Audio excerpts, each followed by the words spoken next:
नमस्तस्यै नमस्तस्यै नमस्तस्यै नमो नमः। ॐ भुवनेश्वरीं जगत्माता সূৰ্যমণ্ডলৰূপিণীম। ইমান পৃথিৱীৰ ভিতৰত এখন অন্যতম শক্তিপীঠ। মইতো ভাবোঁ যে সকলোতকৈ এই ডাঙৰ শক্তিপীঠ আমাৰ কামাখ্যা মায়ে হয়।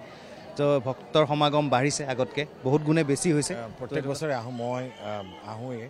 এইবাৰ ব্যতিক্ৰম নহয়, সেইকাৰণে আহিছোঁ মাৰ পৰা আশীৰ্বাদ ল'বৰ কাৰণে। আৰু খোজকাঢ়ি আহিছোঁ আমি, কোনো ধৰণৰ গাড়ী বা ফেৰী কাৰ নোলোৱাকৈ আমি খোজকাঢ়ি আহিছোঁ। এটা আনন্দ পোৱা যায় ভক্তসকলৰ লগত একেলগে যদি অহা সময়ত সেই অনুভৱটো কৰা যায়, মাৰ শক্তিটো অনুভৱ কৰিব পৰা যায়। এটা বহুত ধুনীয়া পৰিৱেশ মোৰ দেখি, মানে কি ক'ম আৰু, ইমান মানুহ দেখি কিবা বেলেগ ধৰণৰ অনুভৱ, শক্তিটো বেলেগ ধৰণৰ। চ' সেইটো কাৰণে ভাল লাগিছে, অনুভৱ মোৰ খুব সুকীয়া। চবতকৈ ভাল লগা কথাটো আমাৰ বিয়া ইয়াতে হৈছিল, মা কামাখ্যাত আমাৰ মাৰ আশীৰ্বাদতে বিয়া হ'ল একেলগে। তো আমি আজি আকৌ বিয়াৰ পাছত একেলগে আহিছোঁ, খুব বেছি ভাল লাগিছে। অম্বুবাচী মেলাৰ আজি চতুৰ্থটো দিন, আৰু চতুৰ্থটো দিনাখনি অসমৰ বিভিন্ন প্ৰান্তৰ লোকৰ সমাগম হৈছে। আৰু এই মুহূৰ্তত কেইবাগৰাকীও অসমৰ অভিনেতাই এই স্থানত আহি উপস্থিত হৈছে। মই তেওঁলোকৰ লগত কথা পাতিবলৈ চেষ্টা কৰিম। এয়া আমি পোনপটীয়াভাৱে NKTVৰ দৰ্শকসকলক দেখাবলৈ চেষ্টা কৰিছোঁ। অভিনেতা যতীন বৰা আহি উপস্থিত হৈছে, তেখেতৰ পত্নী আহি এই স্থানত আহি উপস্থিত হৈছে, আৰু তেখেতে আশীৰ্বাদ গ্ৰহণ কৰিছে দেৱী মাৰ। আমি পোনপটীয়াভাৱে দেখাবলৈ চেষ্টা কৰিছোঁ। মই তেওঁৰ লগত কথা পাতিবলৈ চেষ্টা কৰিম। যতীন দা, আপোনাৰ কাষলৈ আহিছোঁ। যথেষ্ট ব্যস্ততাৰ মাজত দেৱী মাৰ আশীৰ্বাদ গ্ৰহণ কৰিবৰ বাবে আহিছে এই স্থানত। আমি প্ৰত্যেক বছৰে আহোঁ, মই আহোঁৱেই। এইবাৰ ব্যতিক্ৰম নহয়, সেইকাৰণে আহিছোঁ মাৰ পৰা আশীৰ্বাদ ল'বৰ কাৰণে। আৰু এই দিনটোত, এইকেইটা দিনত সকলোৱে এবাৰ মা কামাখ্যাৰ ওচৰত আহি আশীৰ্বাদ ল'বৰ কাৰণে তেওঁলোকে ইচ্ছা বা তেওঁলোকে আশা কৰে। আৰু মই এই চেগতে সমূহ অসমবাসী ৰাইজক মায়ে যাতে শক্তি দিয়ে, অনাগত দিনত যাতে ভাল হওক, সকলোৱে তাকে কামনা কৰিছোঁ মাৰ ইয়াত কামাখ্যাত উপস্থিত হৈ পেলাই। কেনেকুৱা ধৰণৰ পৰিকল্পনা আছে যতীন? মই লাহে লাহে দেখিছোঁ মানুহ যোৱা বছৰতকৈ এইবাৰ বহুত যথেষ্ট মানুহ দৰ্শনাৰ্থী বাঢ়িছে। আৰু পৰিকল্পনা নিশ্চয় আছে, যিহেতু আমি থিয়েটাৰ যাম বছৰটোৰ কাৰণে, মাৰ পৰা আশীৰ্বাদ লৈছোঁ যাতে বছৰটো ভালে কুশলে যায়, আৰু ভাল ভাল নাটক যাতে উপহাৰ দিব পাৰোঁ ইতিহাস থিয়েটাৰৰ জৰিয়তে, তাকে মাৰ ওচৰত সেৱা জনাইছোঁ, আশীৰ্বাদ বিচাৰিছোঁ। নিৰাপত্তাৰ ক্ষেত্ৰতো এইবাৰ যাতে কোনো ধৰণৰ ত্ৰুটি নাথাকে তাৰ বাবে তেনেধৰণৰ ব্যৱস্থা কৰা হৈছে। 22টাকৈ ধৰণৰ কেমেৰা ব্যৱস্থা কৰা হৈছে। যথেষ্ট পূৰ্বৰ তুলনাত কিন্তু যথেষ্ট অম্বুবাচী মেলা নীতি নিয়ম বিভিন্ন ধৰণৰ এইবাৰ হৈছে।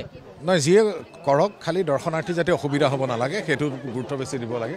আমি খোজকাঢ়ি আহিছোঁ আজি, আৰু ভাল লাগিছে প্ৰথমবাৰ কাৰণে এনেকুৱা খোজকাঢ়ি আহিছোঁ আমি, কোনো ধৰণৰ গাড়ী বা ফেৰী কাৰ নোলোৱাকৈ আমি খোজকাঢ়ি আহিছোঁ। এটা আনন্দ পোৱা যায় ভক্তসকলৰ লগত একেলগে যদি অহা সময়ত সেই অনুভৱটো কৰা যায়, মাৰ শক্তিটো অনুভৱ কৰিব পৰা যায়। ধন্যবাদ জনাইছোঁ যতীন দা, ধন্যবাদ জনাইছোঁ। আৰু বৌ আছে যতীন দা, মই আপোনাৰ কাষলৈ আহিছোঁ। বৌ, এটা যথেষ্ট ব্যস্ত আৰু পুৱাৰ ভাগতে আপোনালোকে এই স্থানত আহি উপস্থিত হৈছে, কেনেকুৱা লাগিছে? দেৱী মা আজিৰ দিনটোত আপোনালোকে আশীৰ্বাদ গ্ৰহণ কৰিছে, কাইলৈ পুৱাৰ ভাগৰ পৰাই মন্দিৰৰ দুৱাৰ খোল খাব, কাইলৈ অহা হ'ব নে নাই? জয় মা কামাখ্যা। মায়ে সকলোৰে মংগল কৰক, সকলোকে কৃপা কৰক, মায়ে সকলোকে দয়া কৰক। প্ৰথম কথা, অম্বুবাচী মেলা এইটো এটা পৰম্পৰাগতভাৱে চলি অহা এটা আমাৰ বাৰ্ষিক এটা মাংগলিক অনুষ্ঠান কামাখ্যা মন্দিৰৰ। প্ৰত্যেক বছৰে আহোঁ, আৰু এই বছৰো আহিছোঁ।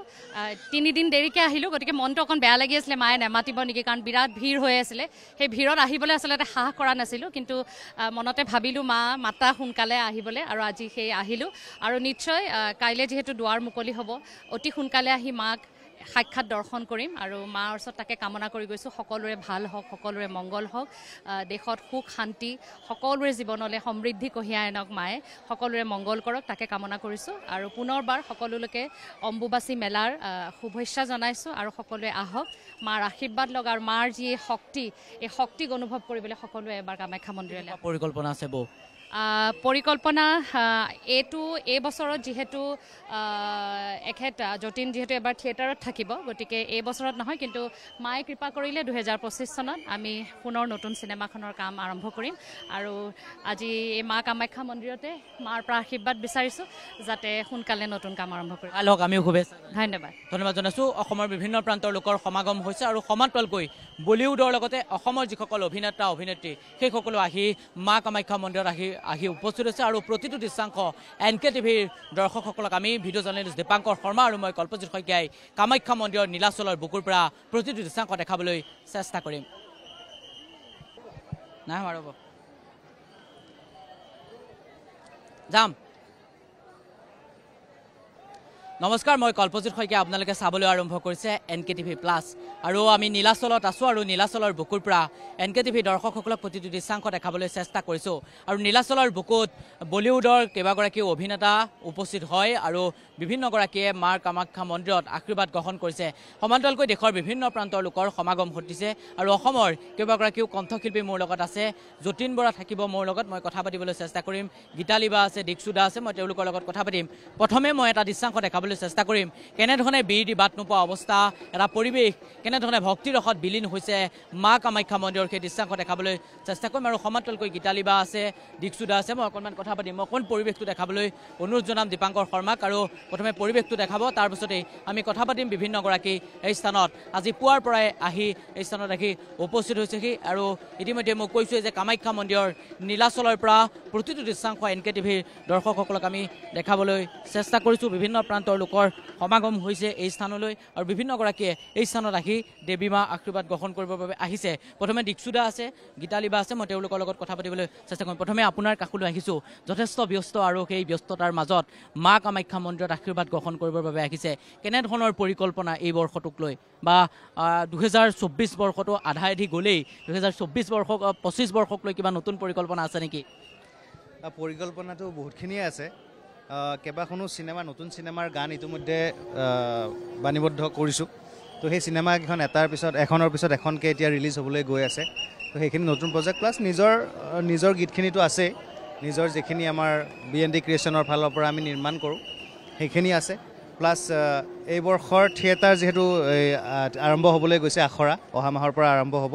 চ' তাৰে গীতবোৰ ৰেকৰ্ডিঙৰ কাম আৰম্ভ হৈছে। তো ইতিমধ্যে কেইবাখনো থিয়েটাৰৰ কাৰণে গান গালোঁ। আৰু ইতিহাসত এইবাৰ যতীন বৰা আহিছে। যতীন বৰাৰ থিয়েটাৰৰ মহাৰাজ নাটকখনৰ এটা গীত, এখনি ৰুমাল, ইতিমধ্যে ৰিলিজ হৈছে।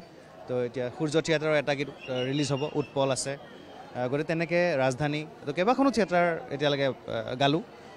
তাৰপিছতে আৰু নিজৰ যিখিনি গীত আছে সেইখিনিৰো পৰিকল্পনা আৰম্ভ হৈছে লাহে লাহে। দেৱী মাৰ ওচৰত আহিছে, কেনেকুৱা ধৰণৰ ভক্ত দেখিছে আৰু নিৰাপত্তা ব্যৱস্থাটো কেনেধৰণৰ দেখিছে? ভাল হৈছে, ছিষ্টেমেটিক হৈছে।